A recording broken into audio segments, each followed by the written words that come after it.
Bueno, hola a todos. Es una alegría integrar este grupo selecto de estudiosos de la obra de Ramón.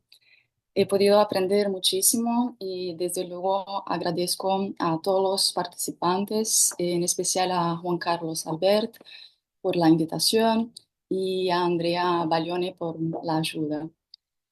Hoy me centraré en el ensayo Serafismo de Ismos para mostrar el inicio de una nueva reflexión sobre los dispositivos ficcionales y las autofiguraciones de Ramón como escritor de vanguardia.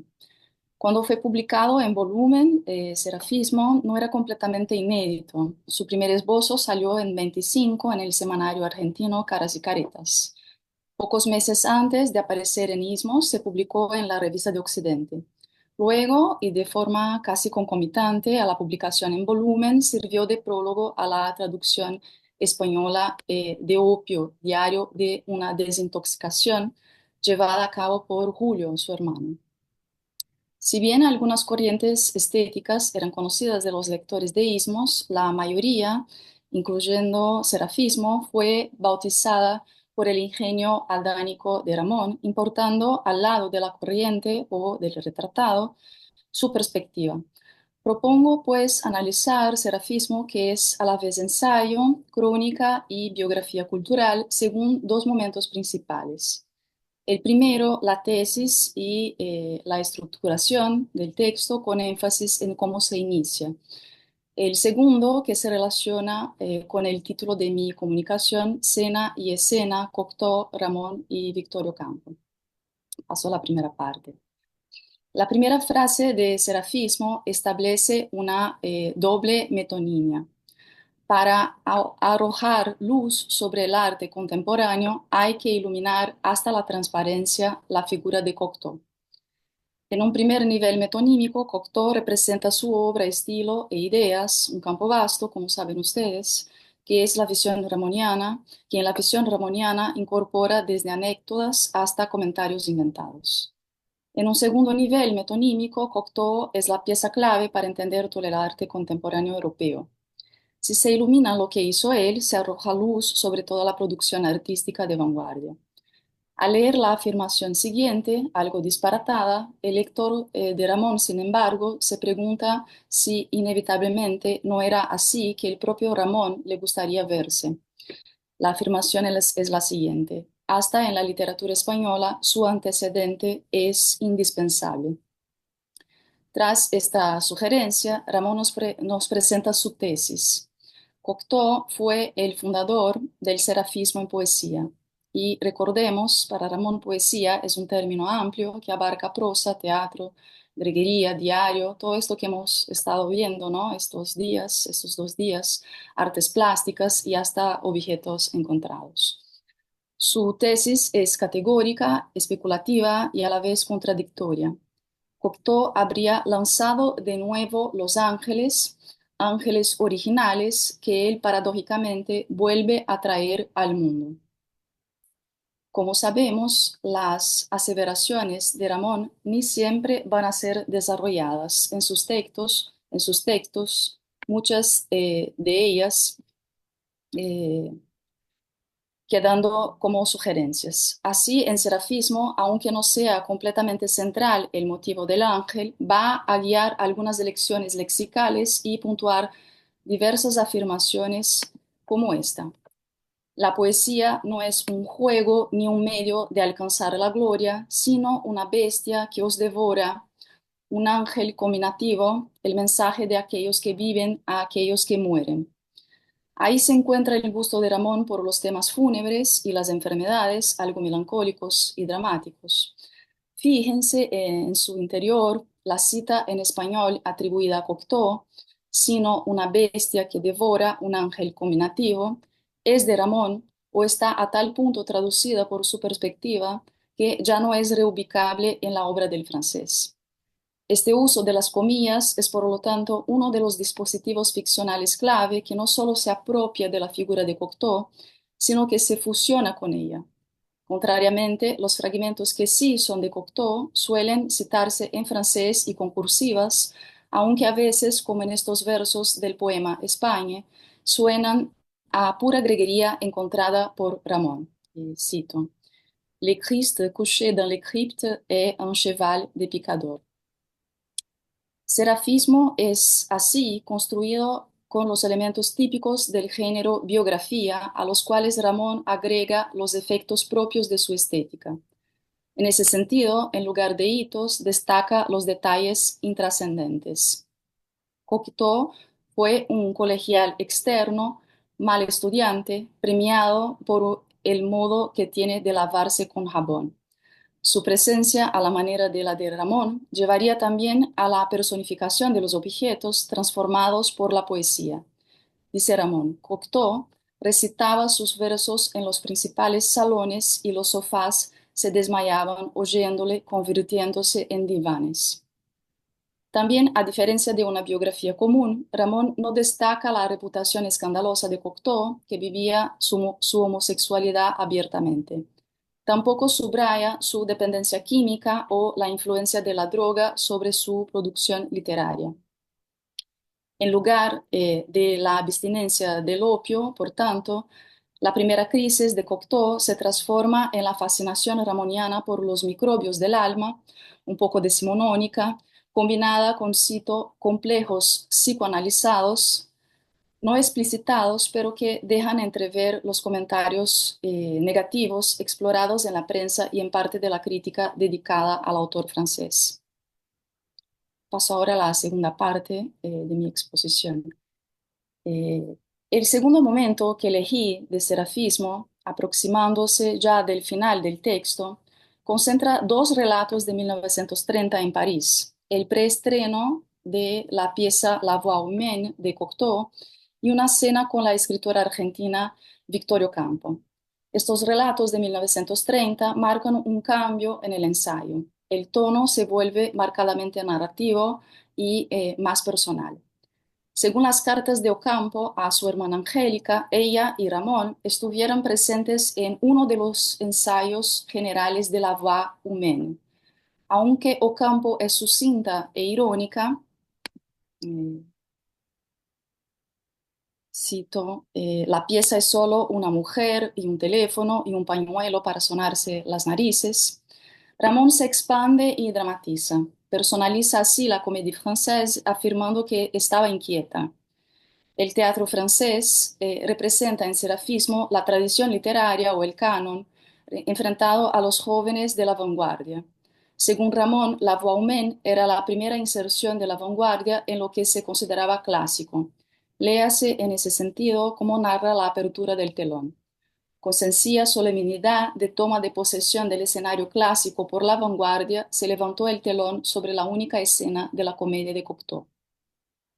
Una sola escena, explica Ramón, y describe los movimientos de la actriz Berthe Bovy, que no llega a nombrar, su voz y el efecto producido por los inúmeros instantes de silencio de su monólogo, ya que la personaje habla con su amante por teléfono, pero los espectadores no escuchan la voz del hombre. Ramón califica la atmósfera de nerviosa y llena de angustias, y claramente entusiasmado, continúa analizando la presencia de las palabras ensartadas que parecen van a ahorcar a la misma actriz. Ramón también subraya el quiebre de expectativas como el efecto principal de la voix humaine, estableciendo un paralelo con el violento estreno de Hernani de Victor Hugo 100 años antes. Ahora, sin embargo, Hugo ya era parte del canon, de ahí la comédie française adornada con 4 bustos suyos, todos de mal humor. Cito: las estatuas de todas las supuestas chimeneas de los pasillos y de los rellanos de la escalera estaban hieráticas, enfurruñadas, rompiendo con encono el aire de sus cumbres. 2, 3, 4 bustos de Víctor Hugo hacían presente el mal humor del presidente del Tribunal Supremo de la Poesía. Esta habilidad para llenar la realidad vivida de poesía y sentido ramonianos se ve también en el relato de la cena con Cocteau y Ocampo. Ramón reduce las dos cenas que Ocampo narra, una con Cocteau, otra sin él, a un único evento. Sobre la primera cena cuenta Ocampo: Ramón no puede plegar su lengua al francés y su pronunciación. Los giros de sus frases son imprevisibles. Esto transporta a Cocteau. Encuentra el francés de Ramón maravilloso de riqueza, de invención, de frescura. Lo que transporta a Cocteau es que solo es francés en apariencia. Ramón descuartiza tranquilamente el francés para introducir en él el español.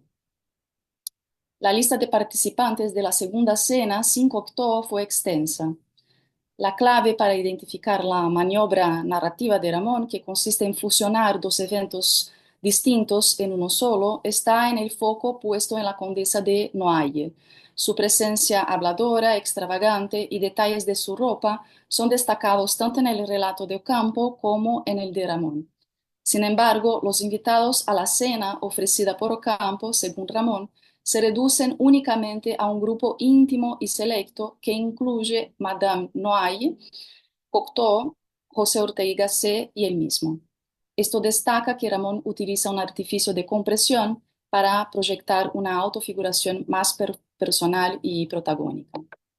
Ramón también confirma en Serafismo las observaciones que Ocampo atribuye sobre su español. Cita en este sentido lo que habría dicho Cocteau al despedirse y al citar en francés refuerza cierto efecto de verdad, puesto que lo que cita en español se muestra más directamente como un artificio. Je vous défends de toucher les français de Ramon. Ne les corrigez jamais, son français est un français plastique que j'aime. Y enseguida concluye Ramón su texto hermanándose con Cocteau. Yo también estoy concluyendo.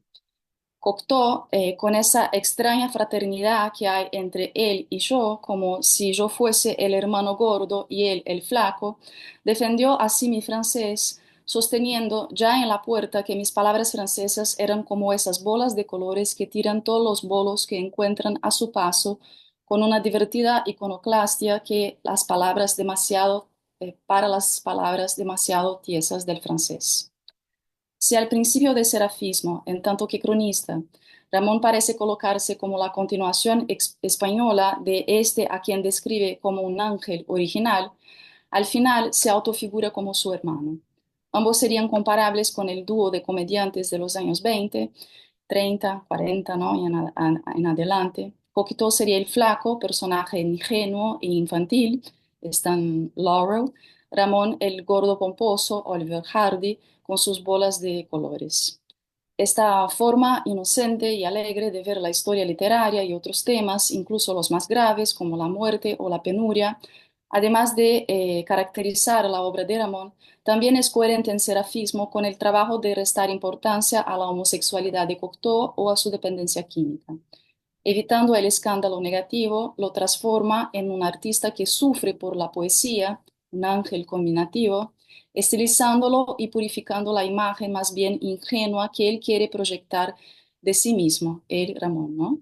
Las comillas, como he mostrado, completan este redimensionamiento biográfico, fusionando en español y con el estilo de Ramón las voces de los dos escritores. Asimismo, en Serafismo, Ramón se muestra un lector riguroso de Cocteau, revelando un conocimiento atento de su obra al mencionar cronológicamente sus libros y notar en ellos la recurrencia del motivo del ángel. Al mismo tiempo, es también un especulador audaz. Su tesis del serafismo, ángeles originales y nuevos, pero nacidos de nuevo, parece ser una metáfora sobre la literatura pensada a grandes rasgos a partir de autores esenciales. Esto se clarifica con el paralelo entre el Cocteau de 1930 con el Victor Hugo de 100 años antes. El trabajo de auto-otorgarse el papel de personaje mítico, consolidando su imagen de intelectual excéntrico y que merece como Cocteau ingresar en el bastión clásico, cumple igualmente con la irreverencia de la vanguardia y se lee en la creación misma de su lenguaje, de ahí la recuperación en serafismo de la defensa de su francés españolizado. Ocampo también reconoce, como hemos visto, su capacidad de descuartizar tranquilamente el francés para introducir en él el español.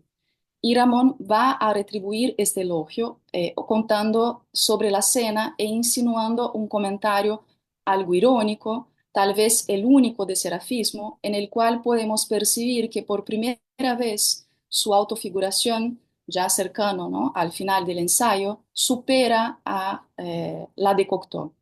Al lado de Ortega y Gasset, Ramón es un español. Cocteau, al lado de la extravagante condesa Ana de Noailles, es un indígena, de los mejores, pero indígena, tal vez colonizado por la España ramoniana. Cito, y con esta magnífica frase de Ramón termino. Victorio Campo había sido la reina americana que había ofrecido a dos españoles, el mismo entonces y Ortega, los mejores indígenas de París, es decir, Cocteau y Ana de Noailles. Muchas gracias a todos. Termino por aquí.